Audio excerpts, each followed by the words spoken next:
السلام عليكم. اللهم صل وسلم وبارك على سيدنا محمد. غادي نشارك معكم كاليط بالمذاق ديال السيترون. صراحه كيجي واعر البنات، ما عملتش فيه العسل.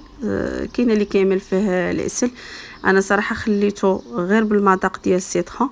نتمنى تبقاو معايا حتى تشوفوا الطريقه كيفاش حضرت هذا الكاليط. هذا كيوجد في 5 دقائق البنات، كيكون واجد وبمقادير بسيطه، مقادير موجوده في كل دار.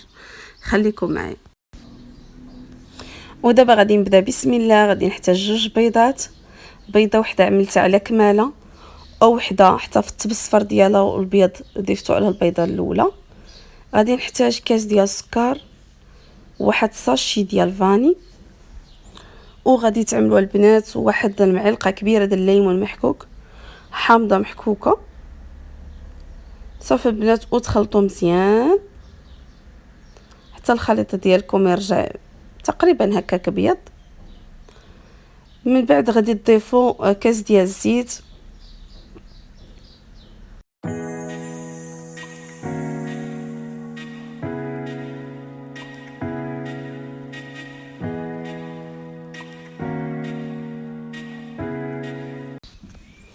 ودابا البنات غادي نضيف واحد خميره كيماويه في اطار ديال 14 غرام، ولا عنده خماره بيضاء يعملها. المهم اللي ما عندوش يعمل 2 خمارات حمر. صافي البنات، دابا غادي نضيف الدقيق. بالنسبه للدقيق غادي يهز لي هذا الخليط هذا 300 غرام ديال الدقيق. في الاول كنت عملت 250، ومن بعد عاد ضفت 50 غرام اخرى.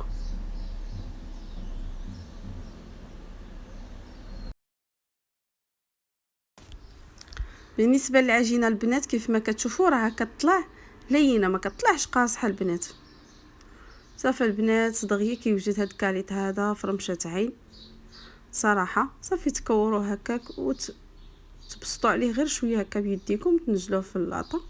صافي من بعد كدهنوه بصفر بيضه، كنت ضفت عليه واحد معلقه صغيره ديال نيسكافي. صافي تخلطوا مزيان. بعد غادي تدهنوا الوجه ديالو كامل، ومن بعد تشرطوه، تزوقوا له الوجه ديالو كيف ما بغيتو. انا عملت له غير زواق عادي غير بالفرشيطه، ما عملتلوش. المهم نتوما تشوفوا بسيط دغيا دغيا. هادشي ما كانوا اللي بغى يتفنن وبغى يزوق احسن واحسن يتفنن بطبيعه الحال.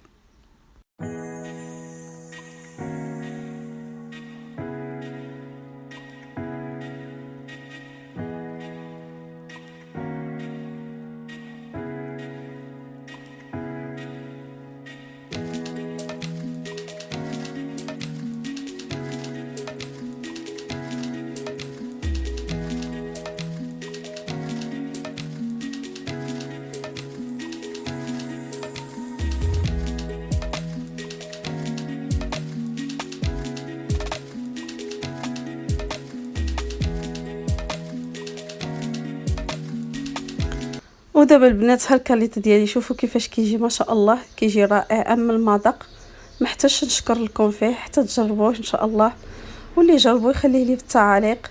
شكرا بزاف على المشاهده، شكرا، جزاكم الله الف خير. ما تنسونيش من البارطاج ومن الاشتراك في القناه، جزاكم الله الف خير.